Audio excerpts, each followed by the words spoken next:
النهاردة هنتكلم عن مهارة ممكن تكون بتعتبرها رفاهية أو حاجة مش ضرورية، لكنها في الحقيقة مفتاح لكل تطور شخصي ونجاح حقيقي. تطوير الوعي الذاتي، إزاي تفهم مشاعرك وردود أفعالك وتتحكم فيها.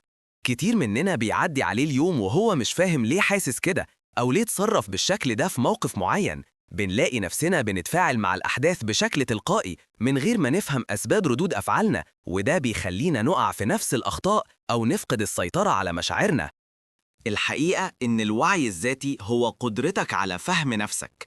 إيه هي مشاعرك؟ إيه نقاط قوتك وضعفك؟ إيه قيمك؟ وإيه اللي بيحركك؟ لما بتكون عندك درجة عالية من الوعي الذاتي، بتتحول من شخص بيتفاعل مع الحياة إلى شخص بيعيشها بوعي واختيار. بتقدر تتحكم في مشاعرك بدل ما هي اللي تتحكم فيك، وبتتخذ قرارات أفضل لأنك فاهم تأثيرها عليك.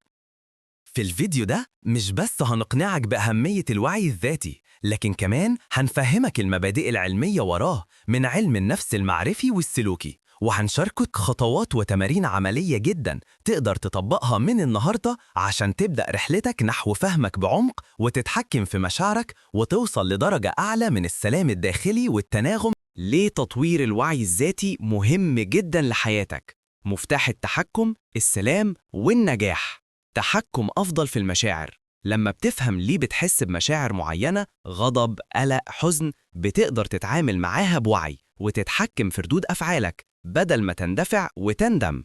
علاقات أقوى وأكتر صحة. فهمك لنفسك بيخليك تفهم الآخرين أكتر وبتعرف تتواصل معاهم بشكل أفضل، وده بيحسن كل علاقاتك الشخصية والمهنية.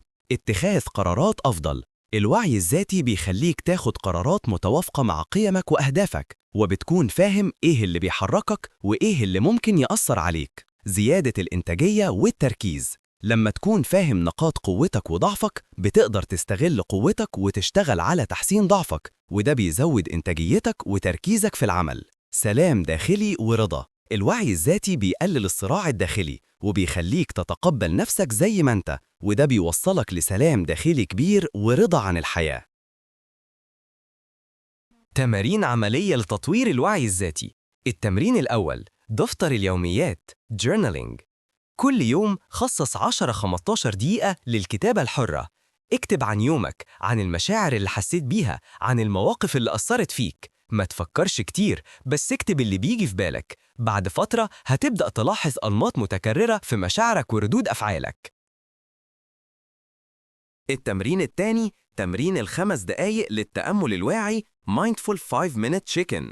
كام مرة في اليوم توقف لمدة 5 دقايق. اقعد في مكان هادي، غمض عينيك أو ركز على نقطة ثابتة. ركز على تنفسك وبعدين لاحظ مشاعرك اللي بتحس بيها دلوقتي. سميها أنا حاسس بقلق، أنا حاسس بسعادة. ما تحللش، بس لاحظ.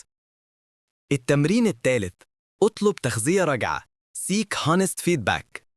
اسأل شخص بتثق فيه، صديق مقرب، زميل عمل أو مرشد، عن رأيه فيك. إيه نقاط قوتي؟ إيه نقاط ضعفي؟ إيه أكتر حاجة ممكن أشتغل عليها عشان أكون أفضل؟ ممكن تكون في حاجات أنت مش شايفها في نفسك والآخرين شايفينها. التمرين الرابع، لاحظ محفزاتك Identify your triggers. إيه هي المواقف أو الأشخاص أو الكلام اللي بيخليك تحس بمشاعر قوية، غضب، حزن، إحباط؟